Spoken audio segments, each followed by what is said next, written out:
Welcome to episode 318 of the Brainy Business, Understanding the Psychology of Why People Buy. Today's episode is about how you have more influence than you think with Vanessa Bohns. Ready? Let's get started. You are listening to the Brainy Business Podcast, where we dig into the psychology of why people buy and help you incorporate behavioral economics into your business, making it more brain-friendly. Now here's your host, Melina Palmer. Hello, everyone. My name is Melina Palmer, and I want to welcome you to the Brainy Business Podcast. Today's episode is a refresh of my conversation with Vanessa Bohns about her wonderful book, You Have More Influence Than You Think. This episode originally aired in early 2022. I love this book and conversation with Vanessa, and clearly you all do as well, as the episode was one of the top 10 most downloaded of all time when I did the anniversary episode from the first 5 years of the podcast, which came out just a few weeks ago. There is a link to that episode, number 299, in the show notes for you as well. So in addition to just loving this conversation and Vanessa's insights, you might be wondering why I chose to refresh this one today.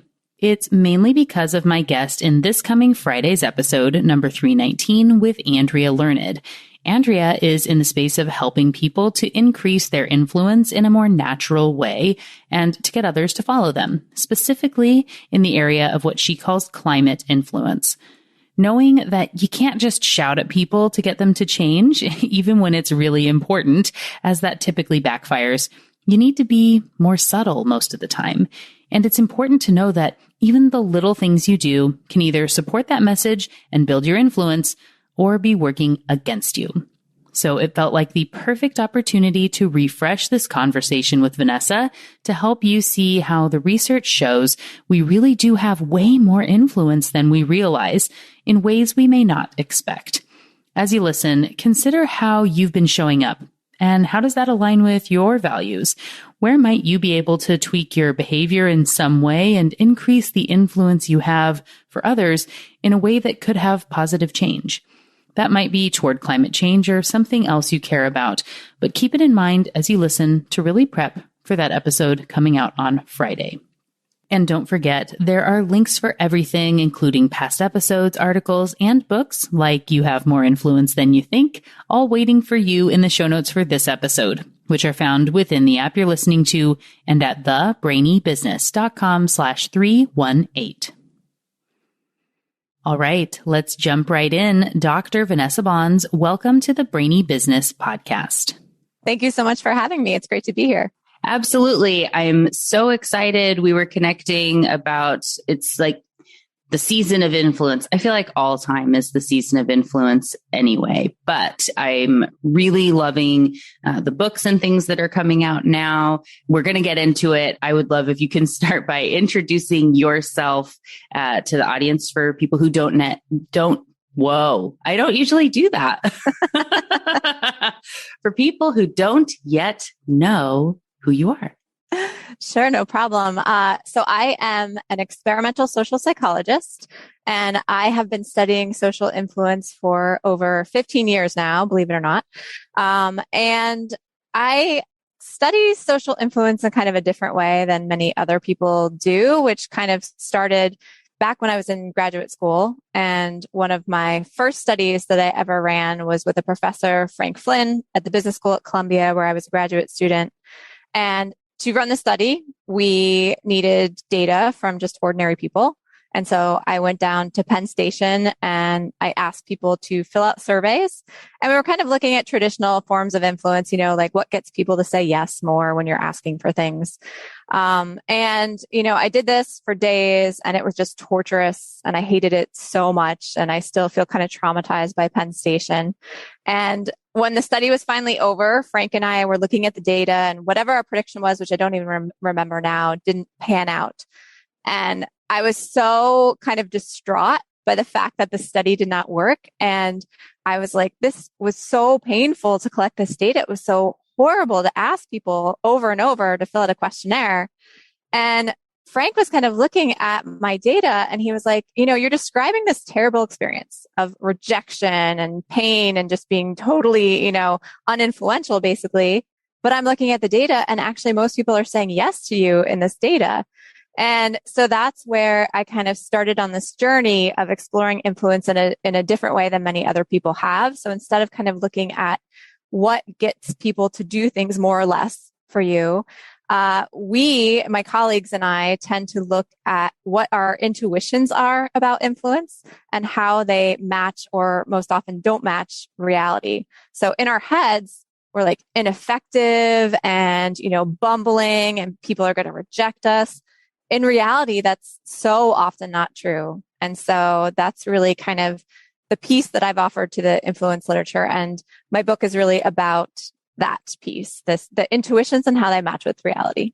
Yeah. And a main episode I'm going to be linking to in the show notes that I was thinking of like the entire time as I was reading your book really is the focusing illusion. So we're thinking, oh my gosh, they're looking at the weird shirt or whatever it is, something that you're so hung up on the thing that no one else is noticing, but it's this, they're going to say no, they're rejecting, they think I'm weird, this is so awkward, and you're all in your own head. I guess there's probably some fundamental attribution error thrown in there too, but just super stuck on something. And often the other person doesn't notice any of that at all. So maybe let's start because I kind of threw in the weird shirt. Can you talk a little bit about that?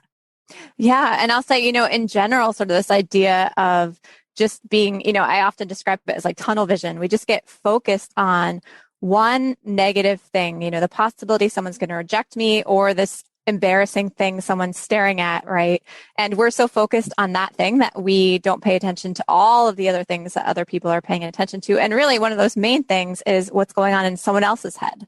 Like, what are they actually thinking? And so the weird t-shirt that you mentioned is, of course, from a colleague of mine here at Cornell, Tom Gilovich and his colleagues, who did the spotlight effect. And the spotlight effect is basically the tendency to think that whatever embarrassing feature you think everybody is looking at, right? You think everyone's paying attention to that and judging you based on that when in fact they really aren't. And so they famously demonstrated this by having participants come into the lab and they gave them these Barry Manilow concert t-shirts to put over their clothing. Fancy. I know. The funny thing is I feel like if you walked around with a Barry Manilow concert t-shirt now, it would be very hip and cool, but back then it was not. So yeah, not the hipster chic that it might be these days. Exactly. So they had pre-tested it. And basically when people put on these t-shirts, they were super embarrassed to be wearing them. And then they led them into a room full of people. And there was some cover story where it was like, oh, okay, you're going to do the study. Actually, no, we're going to take you back out of this room and have you do something else because they got started already and da-da-da-da. And then they said, how many people in that room we just walked into do you think noticed who was on your t-shirt? And then they actually surveyed the people in that room and said, how many of you noticed what was on that person who just walked in's t-shirt? And what they found was that people thought like, oh my God, almost everyone in that room noticed that I was wearing this really embarrassing t-shirt. But in fact, very few people actually noticed what was on that person's t-shirt. And so this is where they came up with this idea of the spotlight effect. You think a spotlight is shining on your most embarrassing feature and that everyone's paying attention to that. But in fact, that's not true.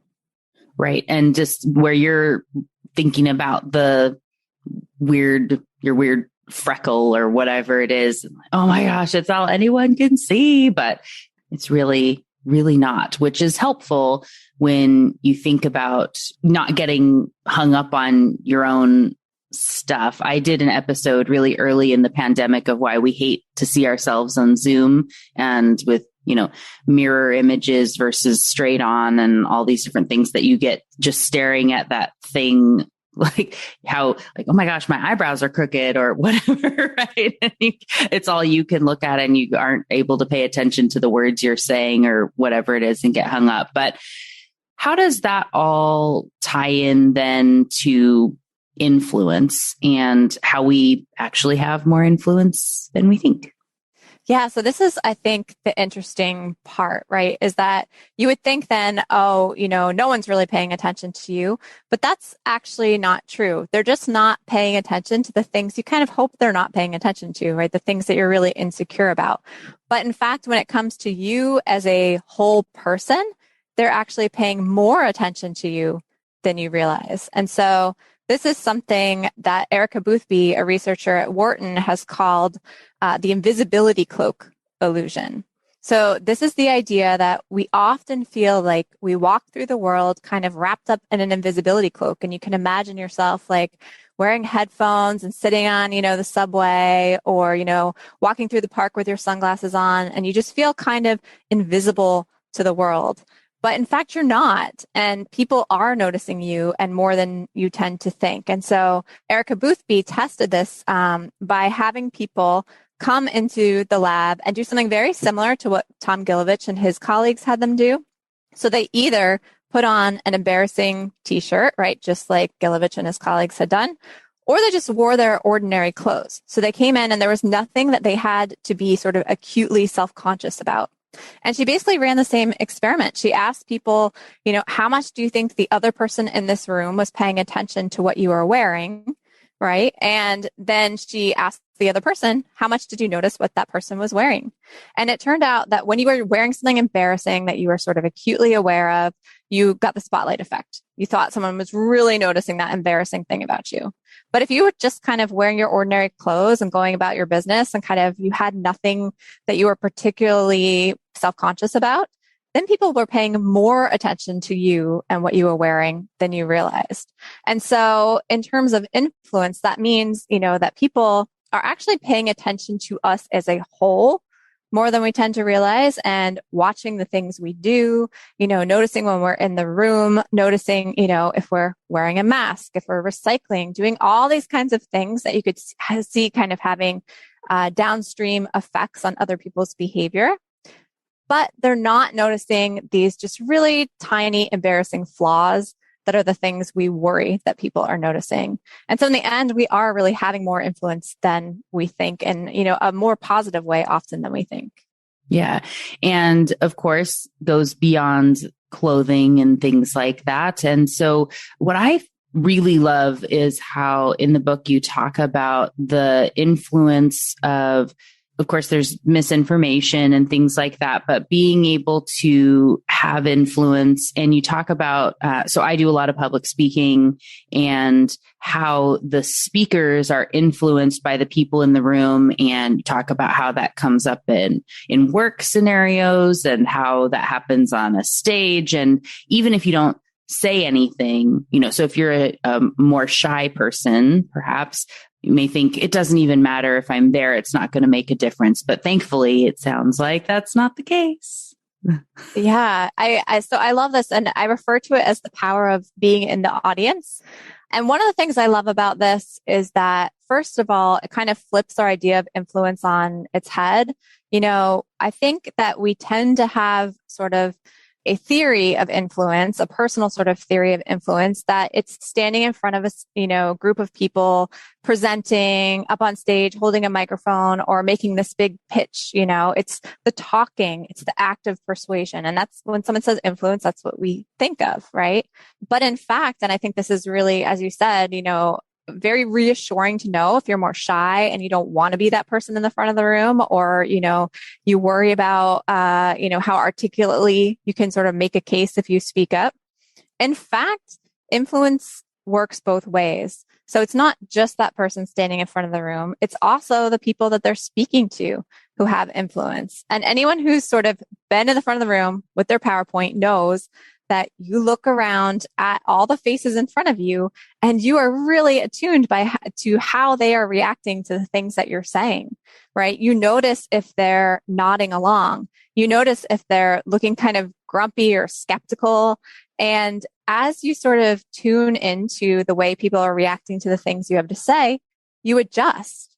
So simply by sort of being there, by being a person that someone's noticing, and by, your emotional expressions, maybe some of your demographic characteristics, right? Maybe if you're, the only woman in the room, your presence makes someone talk about an issue a little bit differently. People notice that, and they do something called audience tuning. They tune their message to what they're seeing the rest of the audience sort of reacting to. When they do that, the audience is actually shaping the message that they're getting. And even more than that, they're shaping the beliefs of the person who is in front of the room, right? So there's something else called the saying is believing effect. So basically, if I tune my message because you guys are smiling when I talk about this, I'm going to keep talking about it, right? And then as I keep talking about it and you keep smiling, I start to think, yeah, I guess that is a really good idea. Now that I've said it, I kind of believe it and you guys seem to really like it. And so the audience sitting there without saying a word can really shape the beliefs of that person in the front of the room. And it really changes who has the influence in the room, or at least our perception of that. Right. And like I said, as someone who does a lot of speaking, 100%, right? Because I always am doing that, where it's like, this is clearly a group that is not about interacting and answering questions. And so I'm going to change the way that I bring up different tidbits, or like you said, I might have mentioned something and it really resonated. And so I'm going to bring up this other story or study that I don't typically talk about because it's here in my brain. I've got lots of stuff floating around that I want to talk about, but I have a limited amount of time, but I can change what comes up and what we bring up based on the audience for sure. And if I bring it up and the group likes it, then it's like, well, maybe that should be part of the presentation. Maybe I should change that up and drop this other thing or, whatever, like this, like, where comedians would be testing, right? And like this joke landed and no, it didn't. Or like, I was sure this was going to be good, but maybe not, and you have to do some of that sampling. And so we don't necessarily realize how that changes everything that we end up talking about, but it is important. So when we think about work and, well, actually, I'm going to take one little sidestep that's related as we're, shaping the conversation here as we go. And you didn't even say anything, but I had a different thought, right? So one thing that I know was difficult for a lot of people and we're still dealing with is doing presentations then over a virtual format where you lose that feedback. So people didn't realize how important that feedback was to them until you make your joke and you're used to hearing people laugh to be able to determine what you say next or how you respond. And it's silence. And thankfully I had, a couple years or, I had training with the podcast of pause for effect, where it's like, I tell a joke. I'm like, I bet that was funny. And then kind of keep going.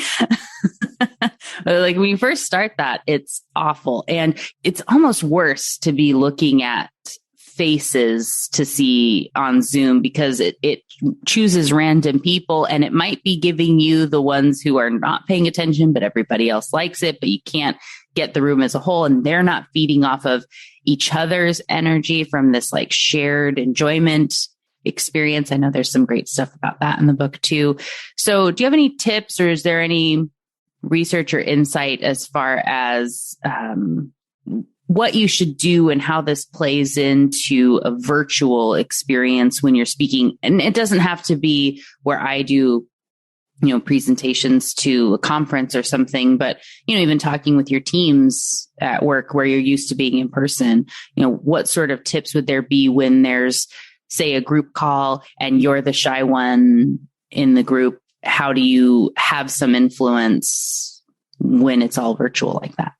Yeah. And as you were talking, I was just thinking of one of my sort of favorite pastimes early on in the pandemic was watching late night hosts kind of melt down at not having an audience anymore to know whether their jokes were landing, right? Yeah. Just kind of laughing maniacally at the camera, being like, I don't know if this is funny anymore. Right. Like losing all their confidence because you're not, it's weird. It is jarring when you're used to the laugh and then it's not there. Yeah. And so I'm used to teaching, lecturing in front of groups of like 200 students, right? Who you really get a sense of the energy in the room, and you look at all these different faces. And as you said, like some are, nodding along, some are falling asleep, and you kind of pick the ones that you're going to pay attention to. What I found when we had to transition to Zoom teaching was, again, how much that feedback means for figuring out even like how fast or slow you want to talk about something, how long you want to linger on a particular topic. Are people even getting what I'm saying? There's just so much of this feedback you get from nonverbals that you take for granted. And so I really, I definitely worked in a lot of polls and sort of chat questions, things that both kept other people sort of on their toes, the people on the other side of the computer screen, because it's so easy. I mean, all of us do this, right? If you're watching like a Zoom webinar or something, you zone out, you're like on your phone, you're doing something else, you're answering emails, whatever it is. And so I would work in little moments, where they had to put something in the chat, or they had to put up, a certain emoji or whatever it was, to keep them on their toes, but also for me to get feedback, and sometimes I would ask, should I slow down at this point? Should I move on? And that really gave me this feedback that I was missing. But also, yeah, in terms of, even just meetings and things like that, I think, again, just by virtue of the technology, people can get lost in these Zoom meetings, right? Because they could drop off, the page, just the screen sometimes. And it takes extra effort. One of my colleagues calls it like the barrier of the little red mic, that you have to click unmute, and like you can't just throw out a comment the way you can in a regular meeting and just, interrupt or say something. You have to make an active decision to click unmute, and then you have to speak. And lots of times, again, because of virtue of the technology, you might overlap with somebody else. It gets awkward. It gets weird. And so one of the biggest sorts of things that I found works is making everybody take turns to go around and say what they think about a particular, topic. Because again, assuming that someone else is going to actually make the effort to click on mute, jump in, people are talking over each other, you can't hear anything. It just makes it really difficult, and you lose certain people in those conversations. And so I think one big thing is going box by box, okay, what do you think? Even if it's just a really quick little thing, even if people are saying almost the same thing over and over, it still gets everybody's voice in there, and it brings everybody into that discussion. So I think that's a helpful thing to try. Right. I know like you said, though, when you're lecturing to a group of 200 students, like that might be hard to have everybody put their voice, and that's a whole class, for that. And that's why I use like the emojis and the chat and the polls for that, because you still get most people sort of participating, but you can't go around, as you said, and have them all talk. Yeah. But for anybody that has the ability, I don't think all versions of Zoom have breakout rooms on them, and we say Zoom, it's become the new Kleenex, right? Where we don't say tissue anymore, but whether you're using Microsoft Teams or WebEx or whatever else, it's all GoToMeeting, the same stuff. But there's usually some sort of a room option where you can have people go have a quick discussion, and it's like waking themselves up and re-energizing versus just like bleh for forever, and you can give maybe a thoughtful prompt that helps to overcome some of the herding or groupthink, or, coming up with a contrary thought about this that someone from your team can share back to help facilitate a larger discussion, or, something to get everyone thinking and talking about this, instead of just, we all agree, right? Let's go. Because whether it's in school or it's in work, just lots of nodding heads is not great either. Yeah, exactly. And I think, again, this gets really at the power of the audience. I think a lot of us didn't realize how important it was to be able to look around the room at all the people who aren't speaking and look at their faces. Do they all actually look like they're on board with this thing, right? And that's, once you lose that, you lose a lot of information. Right. And where you're able to say, Susie, it seems like maybe you have a different opinion. Will you share?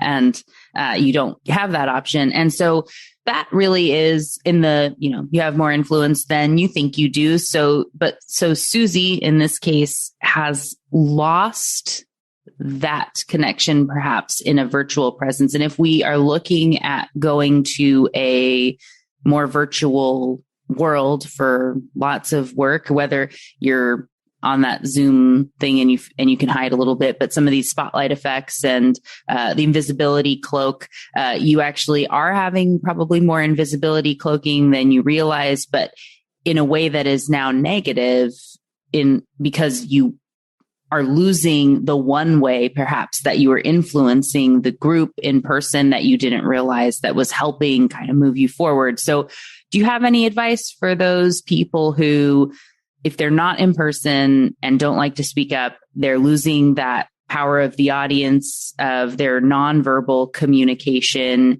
If they're in, say, an organization that's not opening things up for questions or whatnot, and they then need to kind of force themselves to try or say something and do that thing that's the worst, which is to ask the question or whatever it is, which I was laughing because I have been saying asking people for things is the worst. It's no fun. Oh yeah, it's the worst.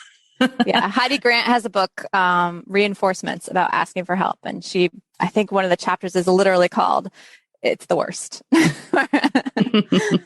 But yeah, I know it's unfortunately, I hate to be a pessimist about it. But it's true that we have lost so much of these sort of interpersonal, just informal aspects of influence by moving to a virtual environment. Like so many of these really are about being more tuned to the people in our audience or in our, proximity than we tend to realize, and being really sort of attuned to living human beings and bodies around us, right?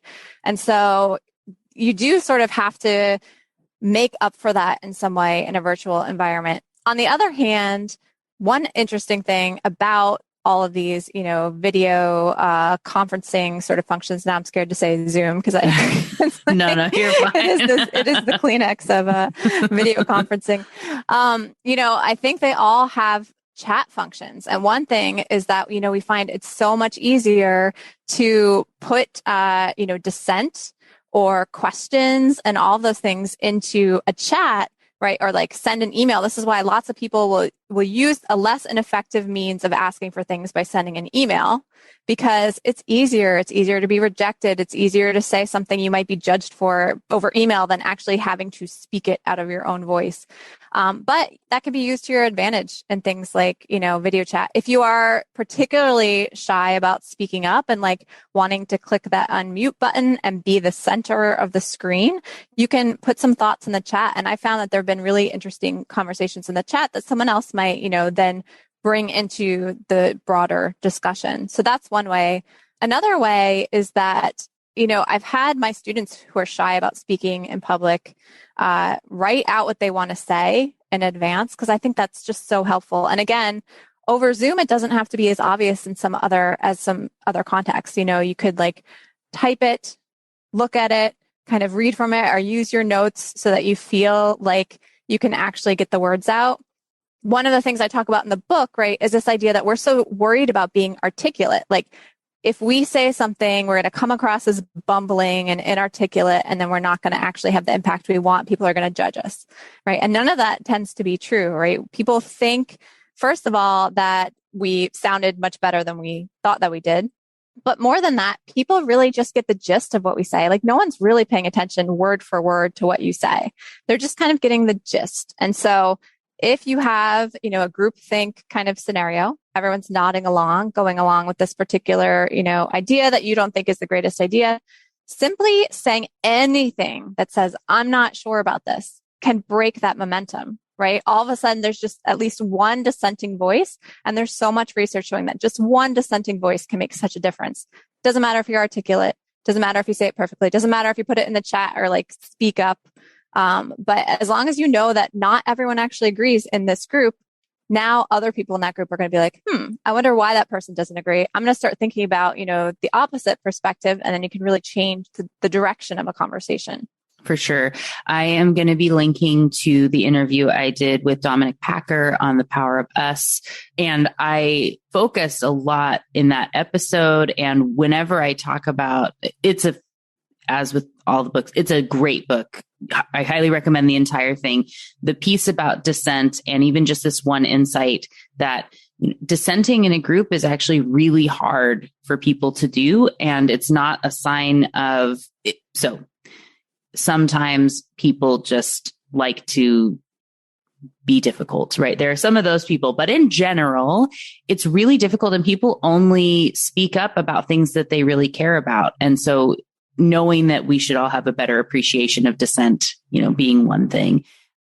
When you were talking, it made me think about this benefit for the thoughtful ones, in that you actually have a really great opportunity. I always like to reframe here, right? So in the past, all those people that might have spoken up over you, you didn't have an opportunity to be heard in the group. You can take your time to think about something. You have the opportunity to be thoughtful in advance, especially if people are being better about sending agendas and things for virtual meetings now, and be able to put some questions together that you have that are at the ready that you can grab and paste into the chat. Like you said, whether it's as a speaker or being part of facilitating a meeting, I always go through and read the chat. And I love to have questions come into the chat. I'm assuming it's the same for you when you're teaching. It's like, oh, yay, people are talking. I'm so excited. Someone's listening to me, that you want to see that they're engaged in what they're talking about.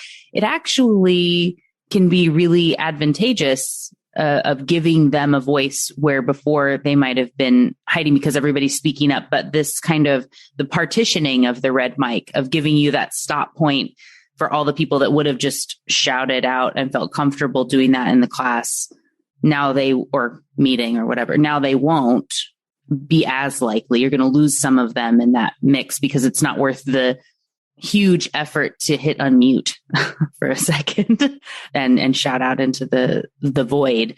So yeah, it seems like it could be a good thing. What do you think about that? Absolutely. And I think, it is an outlet for people who, as you said, feel less comfortable actually speaking out. And I've noticed in the chat that there's usually not a ton of comments. It's like there's a few things. So that means that if you have something you want to stick on the agenda, you want people to be considering, it's going to be right there for everyone to see. It's probably not going to get, overwhelmed by all these other people's ideas. And so you can actually have more of an impact again than you might think, right? Just by sticking something in the chat. Now everybody's reading that. Everybody's kind of thinking about what you are proposing, and that can work its way into the more general discussion. Right. Yeah. It gives you just that opportunity to be seen. And even if people don't realize it, our eyes are constantly scanning the world around us. And so if the chat's popping up, you're kind of looking, and interpreting the question, it's shaping, I would say, even more the way that people are listening to everything else that's happening and the questions that they want to ask, often based on something that comes up in the chat. Just from, when I've been in, as an attendee or something, myself, and I see a question that someone, and you go, oh, that is interesting. I wonder what my thoughts are on that. And you're thinking about that as the person that's doing the speaking. So exactly. Yeah. I like this reframe. I think it's a positive. And I think, so this is kind of a more general point that I think kind of is a theme in the book, that so often when we do something, we're so focused on how people are going to judge us for that thing. Like we're really kind of paying attention. What are people going to think about this thing that I put in there, instead of thinking about how that thing we did or said impacts other people. And so I think this is a really good example of that. We're so worried about speaking up, about saying something about whatever we're going to write in the chat, but actually people are going to spend less time judging us for that and more time thinking themselves about the substance of what we said, right? What we actually asked. And we are going to have that impact in their heads. That's actually much greater than any way they're going to be judging us for what we said. Yeah. So as we're rounding out our conversation here, I guess bringing it to the question of why does that matter? Why does it matter if I have influence in maybe it's not every meeting, but like does it matter to everyone? Should it? Why does it matter? Why is this important for people? Yeah. So the book is kind of divided into two halves, I think of it. The first half is this kind of happy, typical self-helpy kind of book half where it's like, this all matters because there's opportunities you might be missing, right? Because the research shows that people like us more than we think. They listen to us more than we think. They believe the things we say more than we think. And they're more likely to do things for us than we think, right? And so for all those reasons, anytime that we're holding back and not asking for something or asking for less than maybe we should, or holding back from saying something because we don't have the perfect articulate way to phrase it, or even just, doubt whether we should show up to the meeting at all, right? In all those cases, we may be missing opportunities to have a real impact by saying those things, asking for those things, showing up to those meetings, right? The second half of the book kind of says, if all this is true, right? If people are paying attention to us more than we realize, they're seeing our posts on social media more than we realize, they're listening to the things we say and believing them more than we realize, and they find it harder to say no to the things we ask than we realize. We could unintentionally also have negative influence on people, right? So if we're spreading misinformation or things that we haven't vetted carefully, people are likely to believe it and pass it on, right? If we ask people to do things that they're uncomfortable with, they don't actually feel as comfortable saying no to those things as we might think. And so they may just go along with something that they don't really want to do because they feel uncomfortable saying no. And so it matters for both those reasons, because of the opportunities that we might miss because we're doubting the influence we have, but also for all the ways we may kind of carelessly and unintentionally impact people in potentially negative ways or ways we just wish we maybe wouldn't. Right. Yeah. It's good to be being thoughtful is sort of the theme of life around here at the Brainy Business. So I end every episode by saying that, and it's the close on my emails and everything. And so I appreciate any time that somebody's throwing in thoughtfulness, into, do I want to say this thing? What are the ripples that are going to be coming off of this, both good and bad? One of my favorite books is by Susan Scott, Fierce Conversations. And it's old now, right? But it's still such a good book. But one of the things she says in that is that you want to be aware that in every, conversation or interaction point, even if you don't realize that you did anything, especially as you rise up in an organization, you have more impact than you realize, right? More influence than you think. And everything that you do is leaving either an aftertaste, an aftermath, or an afterglow. And you want to really be focusing on those afterglows. But so when you would have the interactions at the water cooler or coffee, and you're just like rubbing your eyes and and somebody asks you a question, you're like, I can't deal with that right now. And you are, their boss's boss or something, and you weren't trying to be rude, but you were distracted and they asked at the wrong time, and they are now spinning out and going banana pants is sort of the thing I like to say, right? Like can't even handle, oh my gosh, all of what this means. They're so focused on that little thing that you didn't even notice, bringing that back to our focusing illusion we started with. So knowing that you have more influence and being thoughtful about all of those interactions is something I think is really important. So I'm glad that we got to talk about that. Do you have any tips or thoughts on moving your focusing illusion to something else that's now like, oh gosh, I'm so worried about people are going to think what I said, and you spiral in kind of a different way that it gets people stuck? I mean, I think it's really about being mindful, it's not obsessing. Like the research I review really says, we are too hard on ourselves when it comes to people judging us, right? So again, when we go into a situation and we interact with someone, we're so focused on how they might be judging us. And we really obsess and spiral about those kinds of things. But we're much less attuned to how we might be impacting them. And the things that we say are kind of reverberating in their heads after the fact, right? And even especially when we're in positions of power. So one of my colleagues likes to say that a powerful person's whisper sounds like a shout. Right. So even these like little throwaway comments when you're in a position of power really are meaningful, really get stuck in people's heads. And so I think it's about refocusing in that way, not focusing on other people's judgments of us, but being mindful of the impact our words and actions are having on other people. And I think that's less likely to make us spiral in this negative way and more likely to make us mindful about the things that we say because we're not so worried about our own, personal ego. Yeah.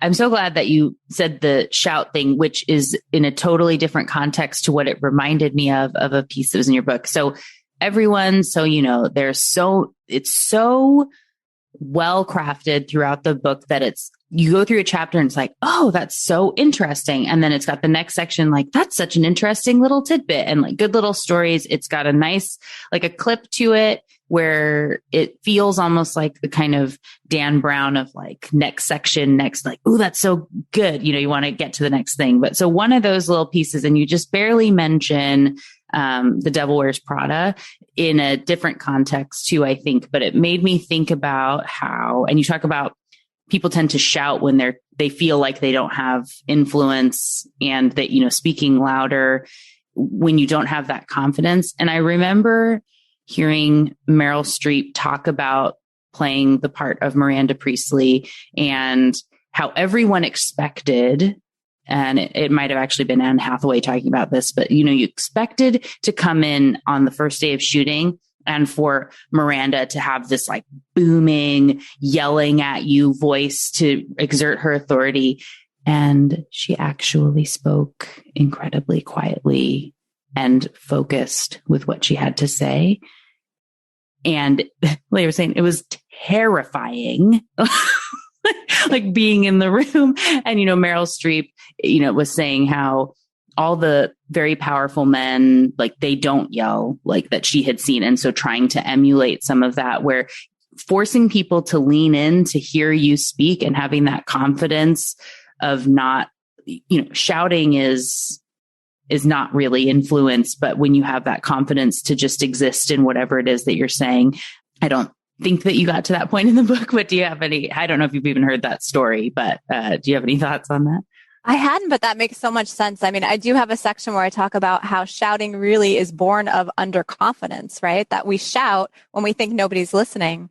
But if you're Miranda Priestley and you're sitting at that desk, you assume everyone's listening. And so you don't need to shout. Of course not. Right. And I love that. That is such a great story. Yeah. And being able to own whatever it is, right? Having confidence shows through of being able to just say, this is me and this is what I have. And if you shout, people go, why are you yelling? Like there's something going on over here. So know that keeping that calm and collected can be valuable, of course. So as we wrap up, do you have anything that you wish that I would have asked, or a story or a study or putting a bow on it? This is your like choose your own adventure moment to kind of pick, how we kind of close things out.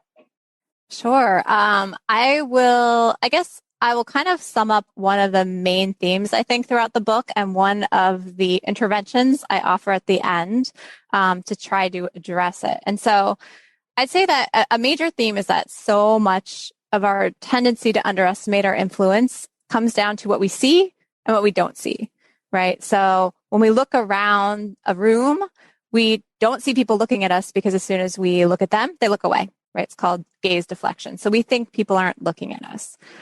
When we make a suggestion for something someone should do, and they take that suggestion a week later, we're not there to see it. When we say something and it really sticks in someone's minds, we can't see inside their mind. And when we're in an interaction with other people, just by virtue of our physiology, we're looking at that interaction through our own two eyeballs. and we see everything those people are doing and everything they're doing to one another and everything they're doing to us. But what we don't see is ourselves, right? And so for all of those reasons, we don't see the ways in which we are impacting people all the time. And so one of the interventions I talk about at the end of the book is a way to kind of get out of your own head. And this comes from Eli Finkel, who wrote a book called The All or Nothing Marriage. So it's actually a technique for couples, right? And he looked at this technique where he had newlyweds who ordinarily, sorry to depress everyone, have a decrease in marital satisfaction over their first year post-marriage. And so he was curious, can he keep newlyweds from experiencing that decrease in marital satisfaction? And so he had them do this really simple technique where 3 times over the course of a year, he had them write for 7 minutes about a fight they had had with their partner from a third party perspective. So recall a fight that you had with your partner, but recall it as if you were a friend who, thought the best of both of you and, was watching this fight. And that really forces someone to get out of their head and see the ways in which they might be contributing to a dynamic, right? When we usually put ourselves back in like a fight or an interaction, we put ourselves right back in our own body looking at everybody else. But that forces you to get out and see what you're doing, how you're impacting other people. And interestingly, there's this phenomenon I mentioned, people like us more than we think they do, called the liking gap. If you show a third party video of 2 people interacting, they're accurate about how much those 2 people like each other. So that third party perspective can be accurate. And some other studies that Erica Boothby, the researcher at Wharton, and I did, we had people give compliments to other people, and they underestimated how good those compliments would make someone feel. When we asked a third party, how good would those compliments make someone feel? They were accurate, right? So if you can find ways to get out of your own head and sort of reflect on the things that you're doing, you can be more accurate and more aware of the influence you have. And a really simple way to do that is just this simple exercise where you imagine or write about, a recent experience where you are taking this outsider perspective and visualizing yourself and all the things you did and contributed to that situation.